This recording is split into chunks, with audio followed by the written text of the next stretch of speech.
in hopes that members of the House will see this before it comes up for debate at 10 a.m. This morning, I wish to go through with the national community some proposed amendments, because I've been consistent in saying that we ought to have amendments to what's before the Parliament and then proceed to a vote. Please note that in 2021, when this matter did in fact come up, it was meant that there will be additional consultations with the people of Tobago prior to attempting to pass the bills. It is almost dictatorial, the way in which these bills are being rammed through the Parliament without ensuring that there is adequate consultations with the people of Tobago. I will go through perhaps in detail what I wouldn't ordinarily go through in detail with you.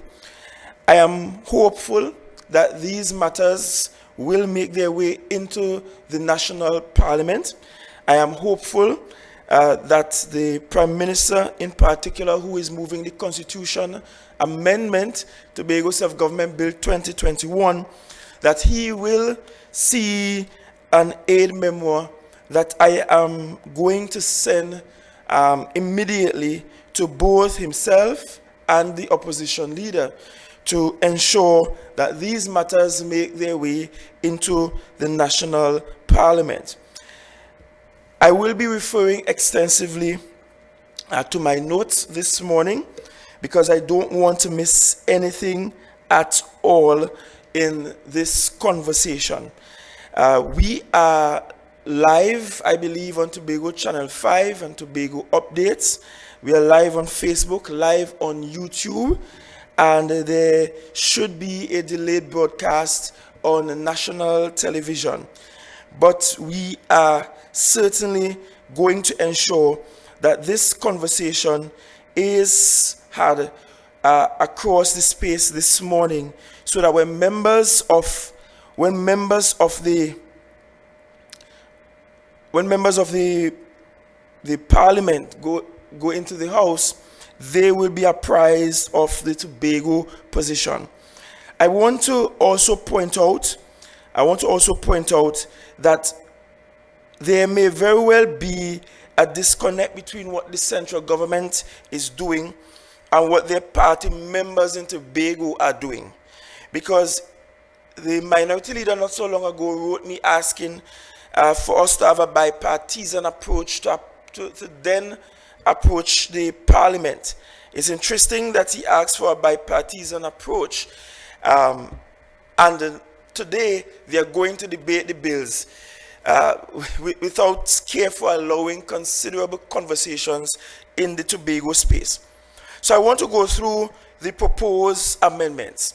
And over the weekend, between Friday and today, I had significant conversations with members of the advisory council and the legal department to ensure that these proposed amendments are in line with what Tobagonians have always said that they wanted.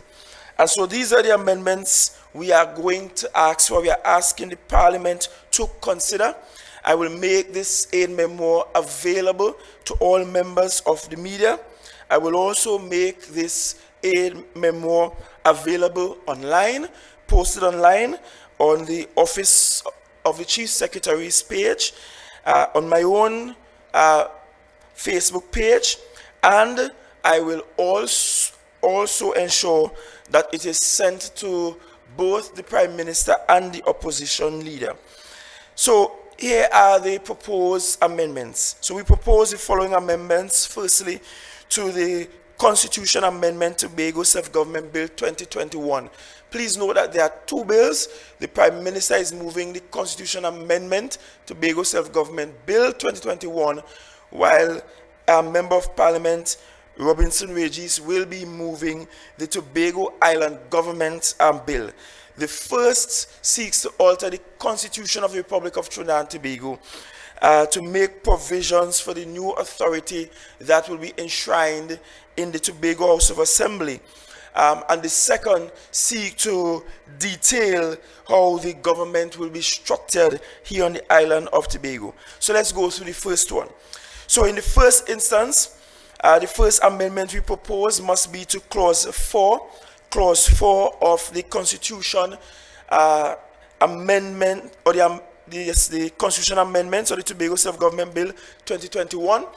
And the clause 4 amendments seek to provide for equality of status between the islands. It is important to note that the imperial orders back in 1888 and 1889 that decreed Tobago a ward of Trinidad initially and subsequently as a ward of Trinidad and Tobago in 1898, that still exists. Therefore, this equality of status relates to the administrative and institutional processes that do not regulate Tobago to an inferior status in relation to Trinidad. For the equality between the two islands to become a reality, the institutions governing the island of Tobago must be real, not illusionary. The authority to make and execute law and policy in Tobago, that must be real.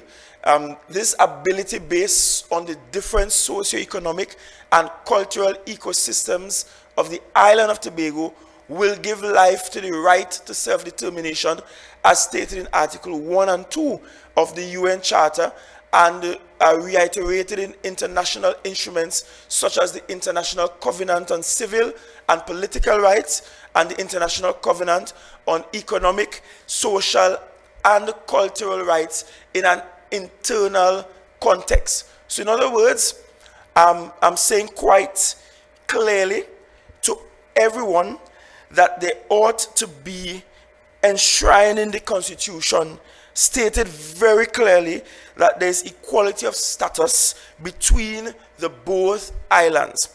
That has to be clear. It has to be stated there, because essentially the 1888 and 1889 declarations, they remain as is until, save and except, we place quite clearly into the Constitution this matter of equality of status between the both islands. Both islands are equal in this relationship, and that must be stated in the Constitution of the Republic of Trinidad and Tobago.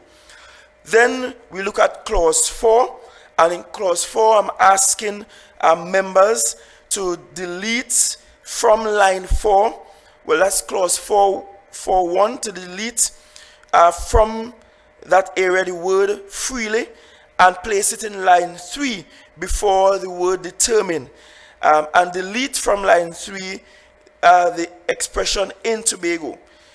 Also from clause 4.2, I'm asking that from line 1 we delete the expression the people of, and line 2 also delete the people of, and then proceed to delete everything after Tobago in line 2. And if you are confused, all you need to do is pull the actual bills that were littered across the island and that are available online. But in the interest of time, I will simply go through the amendments I wish to be made. We ought to delete the amended clause 4 from the preamble and place it in the rights enshrined in section 4 of the Constitution. Please note that the preamble is not a legally enforceable part of the Constitution. So essentially, we are asking that clause 4 that is now in the preamble of the Constitutional Amendment Bill, or the Tobago Bill, that the Prime Minister will present, that should be removed from the preamble and placed in section 4 of the Constitution. With regards to clause 5b, we are asking that you delete the lines for the purpose all the way to internal and inland waters of Tobago, and then add the following. And this is about defining Tobago. This must be in the Constitution. And then add the Tobago Island government shall exercise exclusive lawmaking powers, and the Tobago Executive Council shall exercise exclusive administrative jurisdiction over the matters listed in the 4th schedule over the island of Tobago, Little Tobago, St. Giles Island, Marble Island, Goat Island, Sisters Island, and the inland waters and such part of the internal waters and the territorial sea of Trinidad and Tobago measured seaward from the low water mark up to a distance of 11 nautical miles from the nearest point of that low water mark, close quotation. Now, this delineation of the jurisdiction of and legislative and administrative jurisdiction in Tobago is proposed bearing in mind that the Republican Constitution of Trinidad and Tobago, Section 3, defines Trinidad and Tobago as Trinidad and Tobago has the meaning attributed that expressed in the Trinidad and Tobago Independence Act 1962. Now, Trinidad and Tobago Independence Act 1962 and the 1962 Chapter 5410 and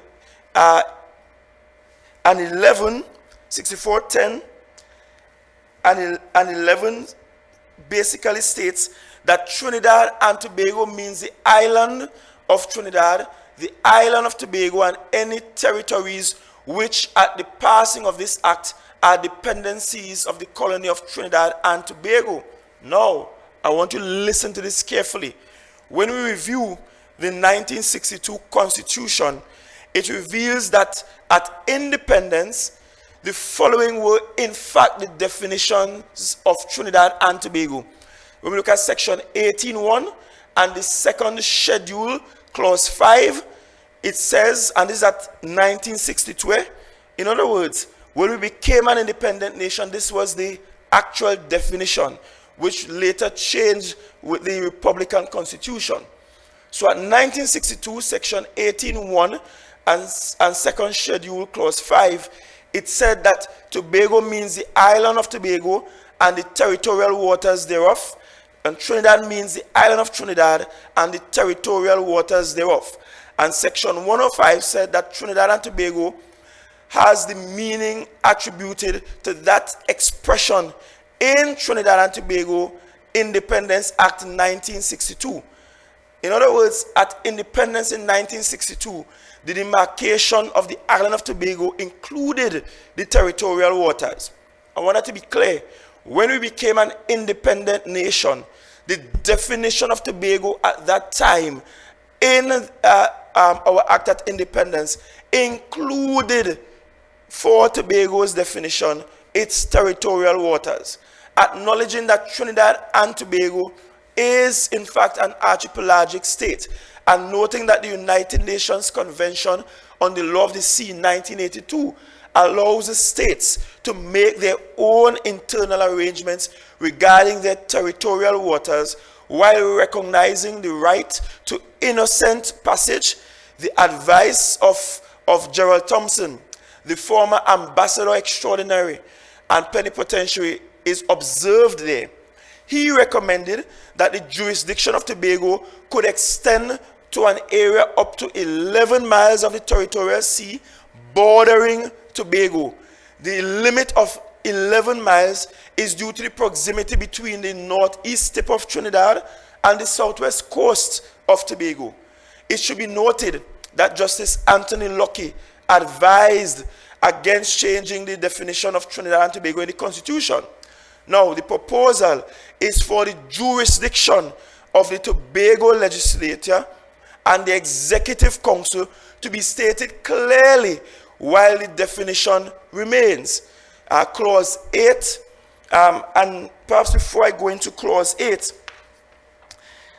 I want to share with you a statement from former Chief Secretary Mr. Orville London, and I'll ask that we cue that video, because you will see Mr. London explaining quite clearly, and this might have been around 2013, 2014, explaining quite clearly the Tobago position and why it is extremely or inordinately important for, as we define the jurisdiction.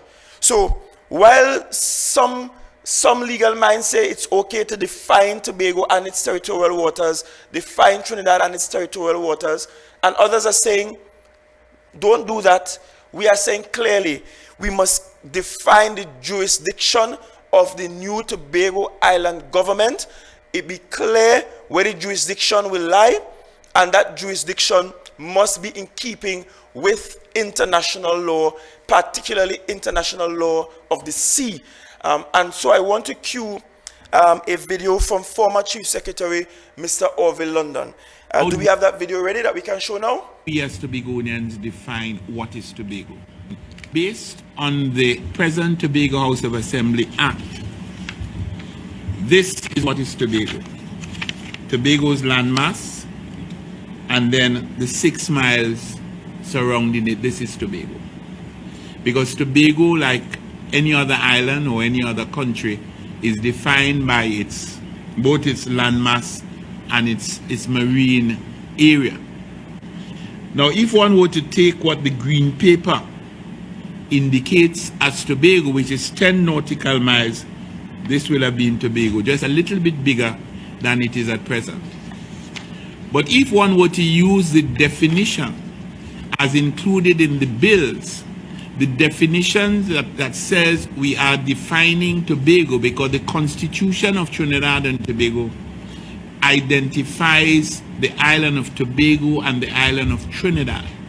If one were to use international law as has been suggested in the bills before the House, instead of Tobago being defined as it is at present at 6 nautical miles, or defined as it is in the green paper as 10 nautical miles, all of this in red would have been Tobago, would be Tobago. In other words, we have a situation where this is Trinidad and Tobago based on the last ruling when we had the dispute between Barbados and Trinidad and Tobago. If one were to use the international demarcation, this would in fact be what is Tobago, and this will be what is Trinidad, its landmass and its marine resources. Thank you very much for that throwback to former Chief Secretary Mr. Orville London. We want to make it clear that the Constitution Amendment Bill must include a very clear sense of where the jurisdiction of the new Tobago Island government will be.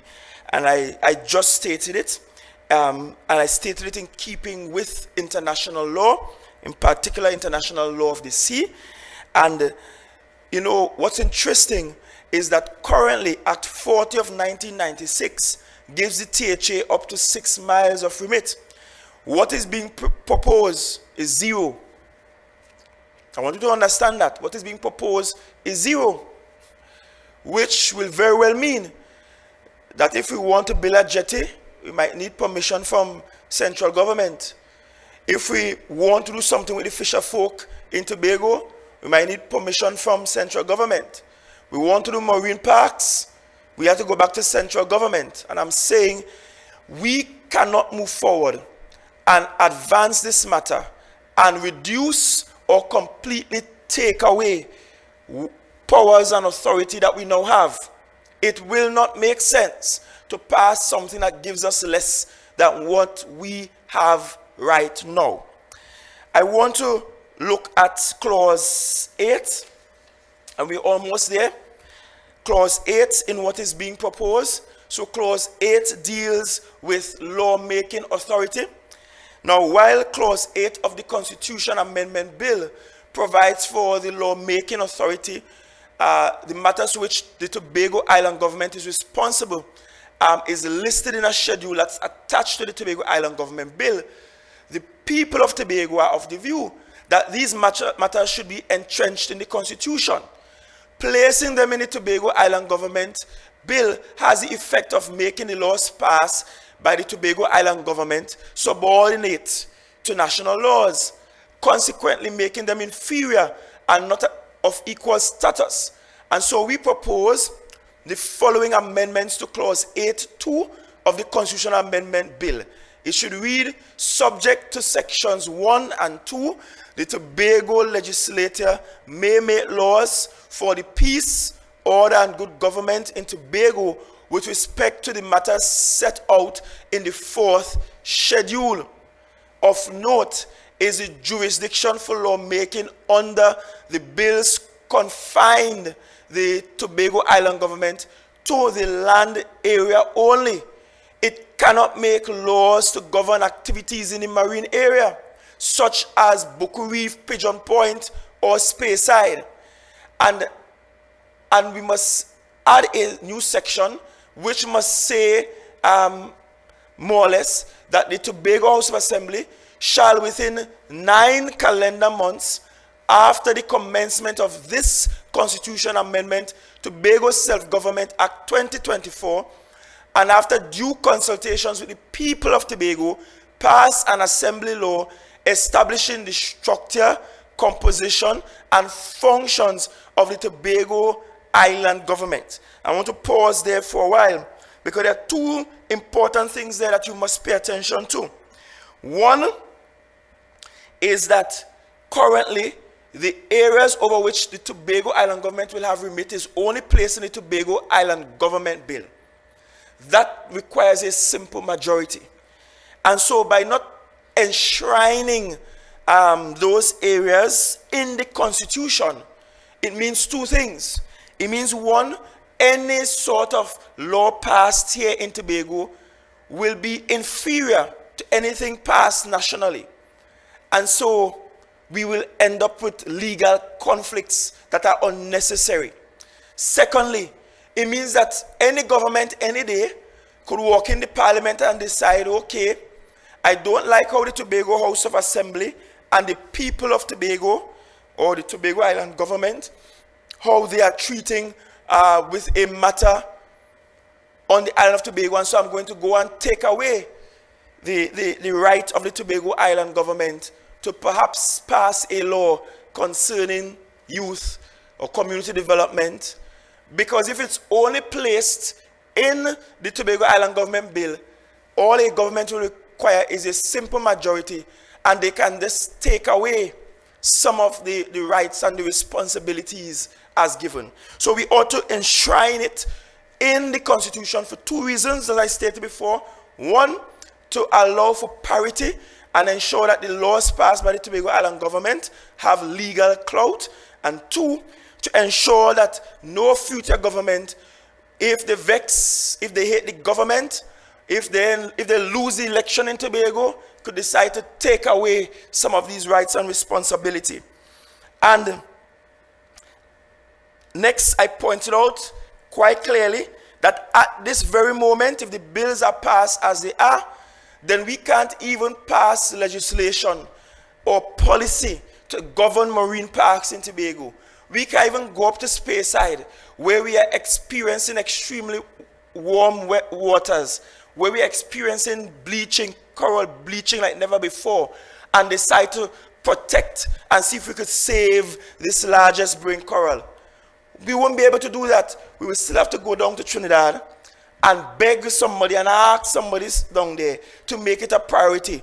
And even while I'm at it, I remind you that in November 2021, we sat here in Tobago and sent down a bill to Parliament. And we sent down that bill to Parliament so that we will be able to make policy concerning marine parks here in Tobago. This is December 2024. 3 years and almost a month later, and up to now, that bill ain't reached the Parliament floor. And I'm saying, if we are going to do this thing, let us do it right. Let us do it right. And therefore, we have to enshrine into the Constitutional Amendment Bill these particular areas so that it can't be tampered with, and so that the Tobago Island government and the people of Tobago will have the right to make laws not just over the 116 square miles, but a portion of our marine space. I want to go back to where I said that subject to sections 1 and 2 of the Tobago legislature, 1 and 2, the Tobago legislature, may make laws for the peace, order, and good governance of Tobago with respect to matters set out in the 4th schedule. And I ask that a new section be added, and that new section should state more or less, and this is a suggestion, that the Tobago House of Assembly shall within 9 calendar months after the commencement of this constitutional amendment, Tobago Self-Government Act 2024, and after due consultations with the people of Tobago, pass an assembly law establishing the structure, composition, and functions of the Tobago Island government. Now, the rationale for this new section is in keeping with basic human right to self-determination. By internal self-determination, it is meant for participatory democracy, the right to decide the form and identity of rulers by the whole population of a state, and the right of a particular group within the state to participate in decision making at the state level. Internal self-determination can also mean that right to exercise cultural, linguistic, religious, of territorial political autonomy within the boundaries of the existing state, and that's according to United Nations. Furthermore, the matters to which the Tobago legislature has exclusive lawmaking powers should not be less than what is provided for in the current 5th schedule of Act 40 of 1996. Now, Clause 8, Section 53 of the Constitution, line 3, we should delete the following, delete the phrase as prescribed, and include in the 4th schedule and amend 6, delete 4 and 7. And we should insert a 4th schedule as the 2013 and 2016 bills respectively did, and as promised by the Honorable Keith Rowley in 2018. The 4th schedule will enumerate the functions of the Tobago Island government that include both executive and legislative responsibilities, thereby removing the dual set of schedules and combining them into one schedule to be placed in the Constitution. And if we look at clause 11A1B, line 2, we delete the line as prescribed and include in the 4th schedule. And we are asking that we do not repeal sections 141D of the Constitution. The Tobago House of Assembly Fund is currently in the Constitution at section 141D. The bills actually seek to move it to the Tobago Island Government Bill. We propose that it remains in the Constitution and that sections 30 to 37 be removed from the Tobago Island Government Bill and placed in the Constitution Amendment Bill as follows. Don't worry, I'll go over all of this so you'll be very clear to the layman.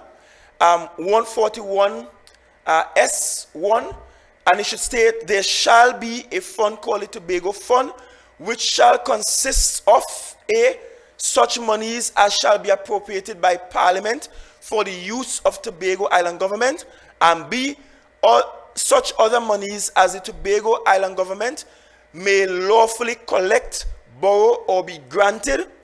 And 2, monies appropriated by Parliament for the service of the financial year of the Tobago House of Assembly shall be credited to the Tobago Fund in quarterly releases in advance or en bloc.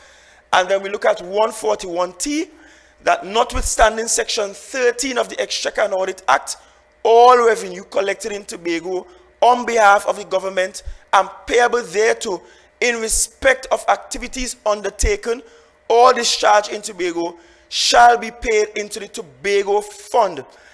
Now, this is not strange, because currently in Act 40 of 1996, all revenues collected on the island on behalf of the government should be remitted to Tobago through the fund, in the Tobago fund account.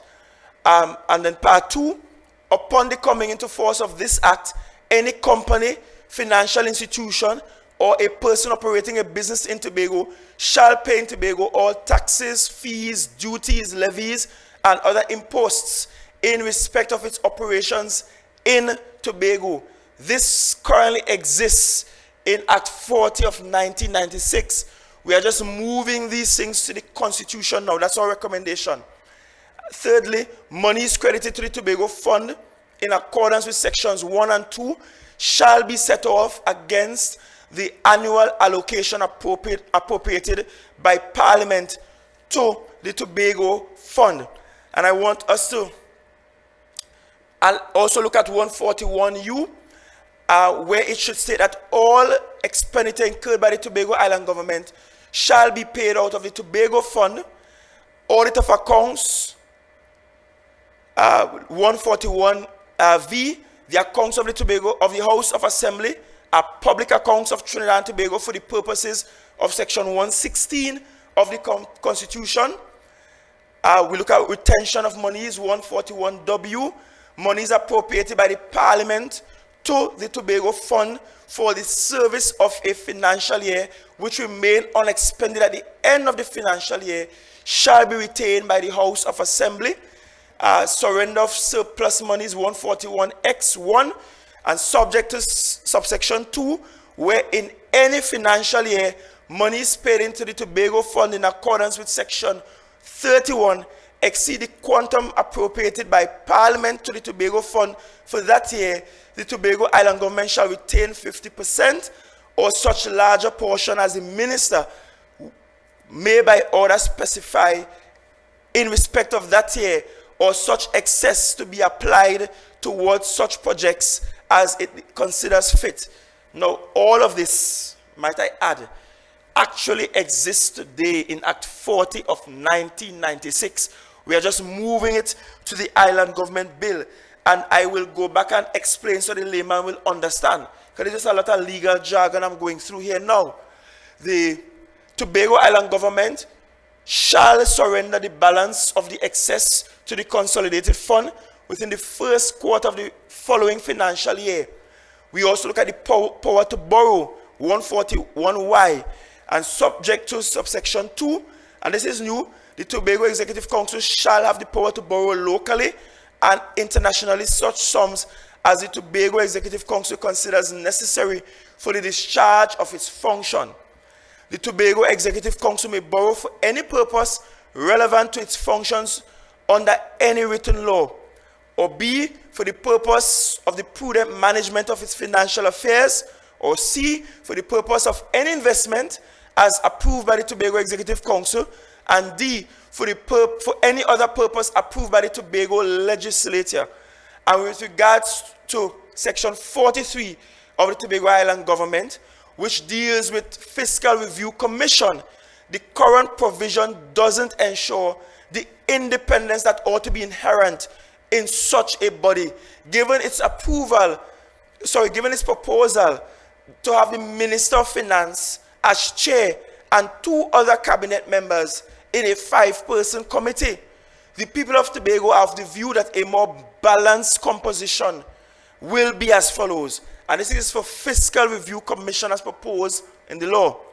There shall be established a Fiscal Review Commission which shall comprise 5 members, 2 of whom shall be appointed by the Executive Council, 2 appointed by the Cabinet, and the 5th member shall be the chair of the commission, who shall be appointed by the President in his discretion after consultation with the Chief Secretary and the Prime Minister. Now, we should note the advice of Queen's Counsel Bath, as he then was, that was not taken by the Joint Select Committee. He recommended that since the FRC was to deal with the fiscal provision for Tobago, its composition should not be more heavily weighted in favor of the central government.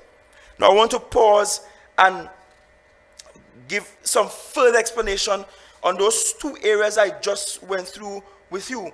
One, I went through the matter of financing, and essentially we are asking that for those areas that already exist in Act 40 of 1996, where all revenues, all taxes collected in Tobago should be retained by Tobago, that those things be placed in the Constitution.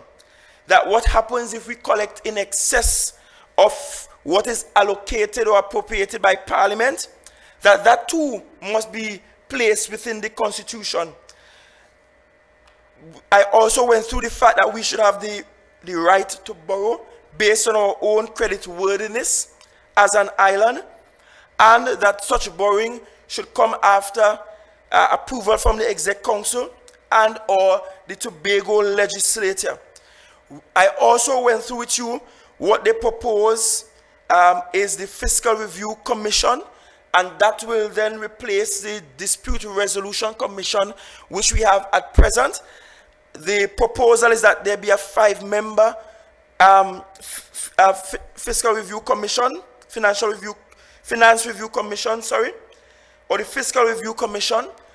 And I'm saying we can't have a FRC that constitutes 3 members from the cabinet and 2 from Tobago. We are proposing 2 from the cabinet, 2 from the Executive Council, and the President appoints the chair after consultation with both the Prime Minister and the Chief Secretary. That's how the FRC should be constituted, as opposed to what is being proposed this morning.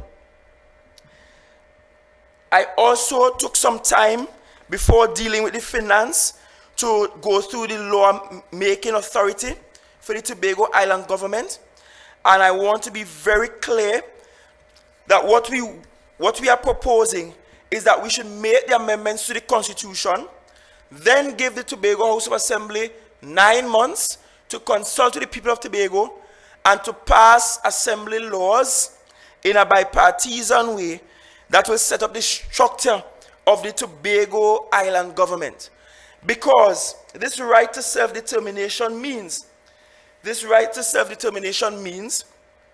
that the people of Tobago must have a say in how its island should be structured. I note, for example, the minority report that came out of the Joint Select Committee that pointed out that there was not sufficient or worthwhile consultations with the people of Tobago. We had insufficient consultations with the people of Tobago on the Tobago Island government bill and its structures. Therefore, we are saying pass the amendments to the Constitution and then allow the people of Tobago to get together and determine the structure of its government. When we do that, we will be according unto the people of Tobago this right to self-determination. More so, we'll be ensuring that if something happens, we could stay here in Tobago and fix the problem. Recently in 2021, when the ball jammed 6-6, you remember that 6-6 period? Look at how we got out of it. The Parliament had to treat with it. And the Parliament just went, the Prime Minister just went one day and decided, I will increase it to 15 seats, and that is it. That's what he did. But really and truly, we should not have to go back to the Parliament every time there is a structural problem with the Tobago Island government. We should be able to go to our House of Assembly here and pass the amendments and fix that aspect. And so we are proposing that we more or less do away with the Tobago Island government bill, but we pass these amendments to the Constitution that will then send the Tobago House of Assembly into a 9-month period for which we will sit with the people of Tobago. We will have wide public consultations in a bipartisan way. We will go to the House, we will pass assembly laws, and then we will essentially have the structure that will then take us into the next Tobago House of Assembly elections, which is constitutionally due anytime from these 35 days from December 6 2025. Finally, I want to deal with clause 12, and this deals with the executive authority Tobago must have. The executive authority that Tobago must have, and the authority and power to make and implement the policies of its executive council, unfettered by any external entity. It can't be because you hate the exec or you hate Farley, you decide in Port of Spain that you will just do all in your power to stop us from executing.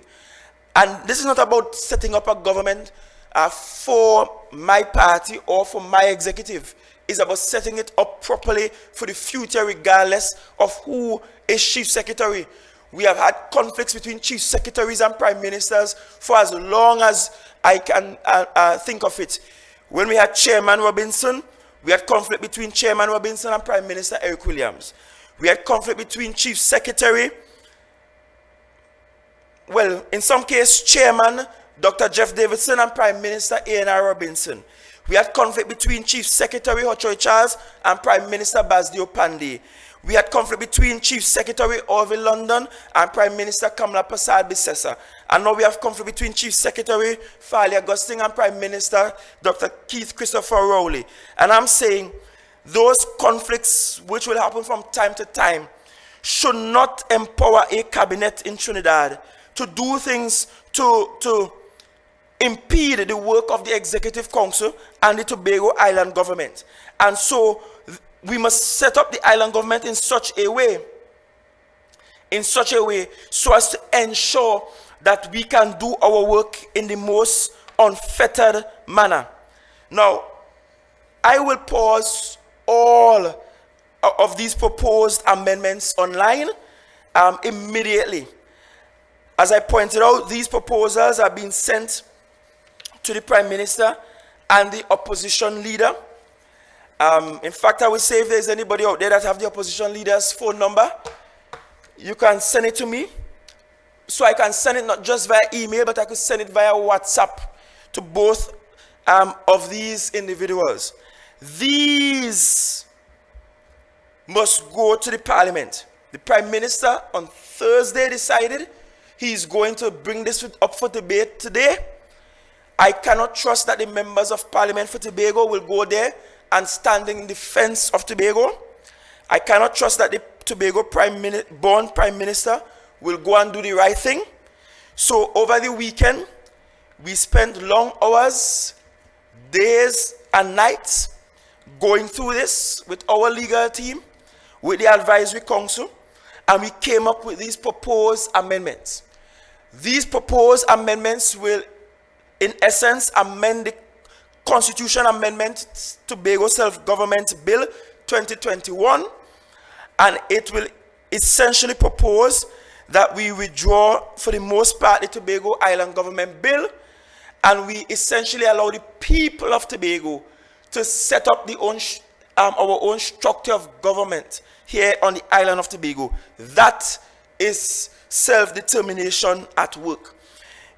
Because I'll end by saying this: if this thing is not done properly, we will still not have self-determination, and it will mean that every Monday morning we are still going to the central government, asking them to make amendments for us, asking them to make additions for us, because we just don't have the right to determine for ourselves the structure of how we are governed.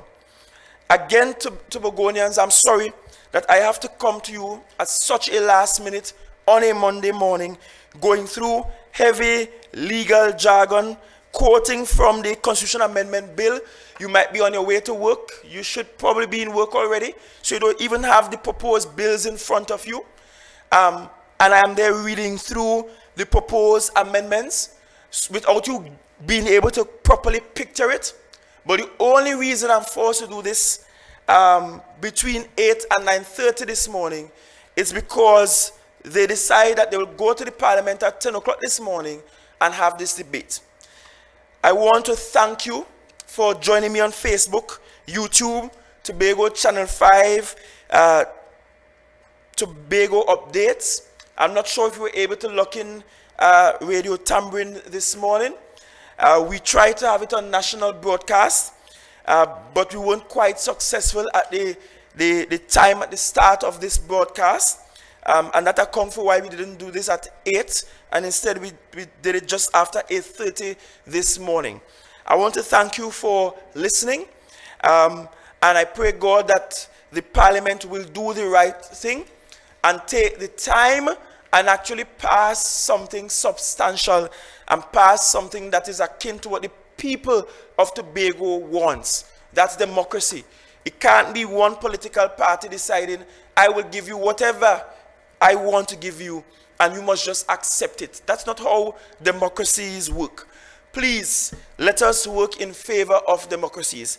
Thank you. Have a productive day. Have a safe week ahead, and God's richest blessings.